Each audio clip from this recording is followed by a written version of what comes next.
Assalamualaikum warahmatullahi wabarakatuh. Saya Ahmad Komarudin dengan NIM 19011111104 dari kelas R1 Reguler Manajemen Sumber Daya Manusia. Dalam video kali ini saya akan menjelaskan atau memaparkan tentang strategi penulisan untuk permintaan pesan-pesan rutin dan pesan-pesan positif. Tujuan saya membuat video ini ialah semata-mata untuk memenuhi tugas dari mata kuliah komunikasi bisnis yang diampu oleh Ibu Uun Mansuna.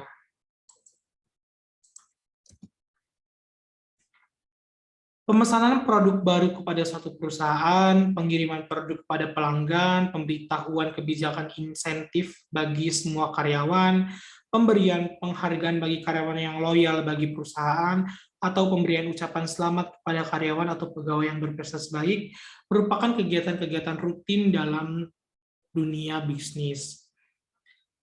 Pengorganisasian permintaan pesan-pesan rutin dan good news dalam dunia bisnis pada dasarnya memiliki pola yang hampir sama dan menggunakan pendekatan langsung atau deduktif. Lebih lanjut, dalam kenyataannya, kebanyakan kegiatan komunikasi yang dilakukan oleh pimpinan dan karyawan dalam suatu organisasi, baik bisnis maupun non-bisnis, berkaitan dengan hal-hal yang bersifat rutin dengan tanpa memperhatikan saluran komunikasi apa yang dipilih. Maka pemahaman tentang bagaimana mengorganisasi dan menulis pesan-pesan rutin dan good news merupakan bagian penting komunikasi secara efektif.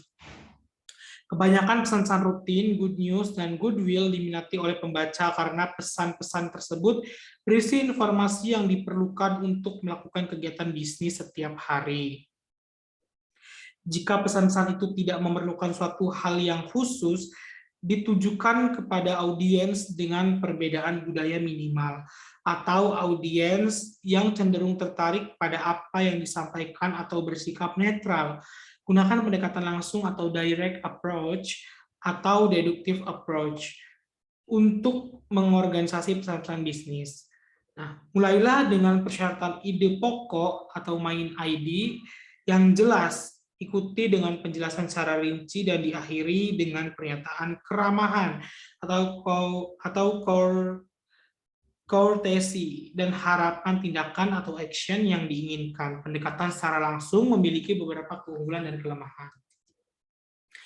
Nah, keunggulannya meningkatkan pemahaman secara komprehensif atau menyeluruh ketika pertama kali membaca suatu pesan, lalu menekankan pada hasil suatu analisis yang telah Anda lakukan, lalu menghemat waktu pembaca, karena mereka dapat secara mengetahui apa maksud pesan tersebut dan juga dapat memutuskan secara segera pada bagian mana yang perlu memperoleh perhatian dan yang tidak perlu perhatian saksama.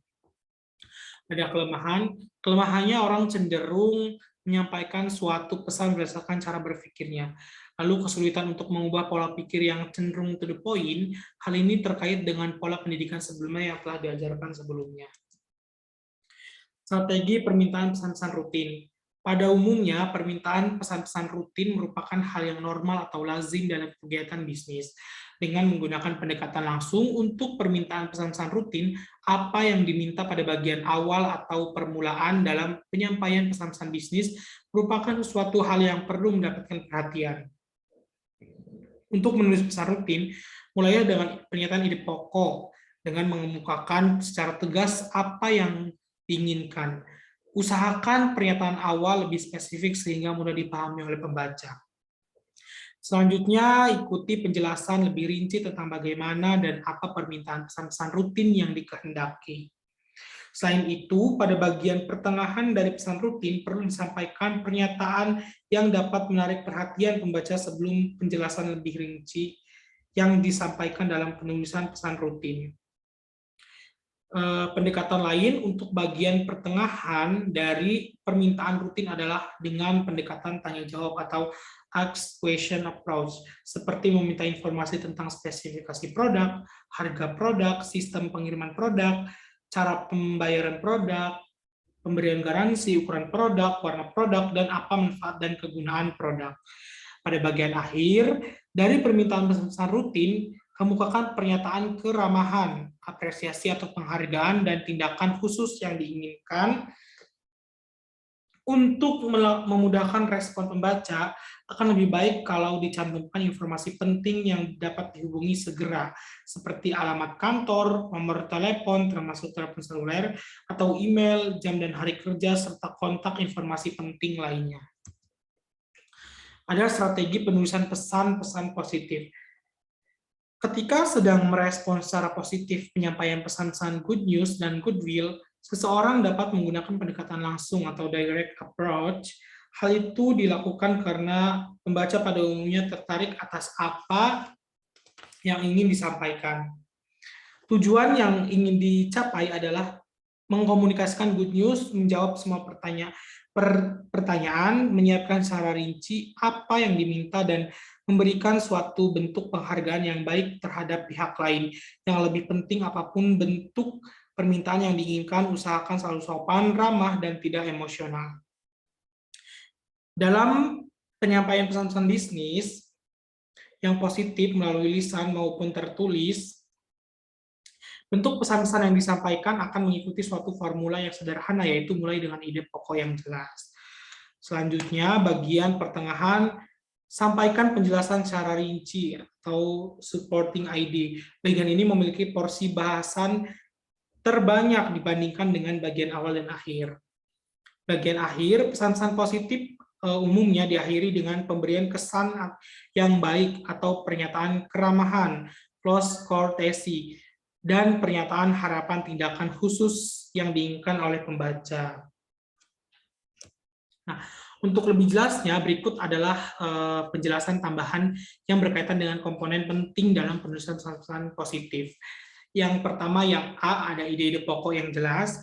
Penulisan pesan-pesan positif yang menggunakan pendekatan langsung pada umumnya diawali dengan lagi-lagi pernyataan ide pokok yang jelas, yang berkaitan dengan apa pesan-pesan positif yang akan disampaikan kepada pembaca. Lalu ada penjelasan rinci. Bagian pertengahan dari suatu permintaan pesan rutin, good news dan goodwill merupakan bagian yang penting dan memiliki porsi bahasan terbesar serta perlu penjelasan yang cukup rinci. Nah, yang ketiga ada penutup surat. Pesan-pesan yang telah disampaikan kemungkinan akan berhasil jika pembaca memperoleh kesan-kesan yang menyenangkan, atau paling tidak mereka dapat menerima pesan-pesan yang disampaikan dengan baik. Yakinlah kepada pembaca bahwa mereka tahu apa yang akan dilakukan suatu organisasi bisnis, dan mereka tahu bahwa tindakan tersebut memberi manfaat bagi mereka. Sekian penjelasan saya mengenai strategi penulisan untuk permintaan pesan rutin dan pesan-pesan positif. Kurang lebihnya mohon maaf. Assalamualaikum warahmatullahi wabarakatuh.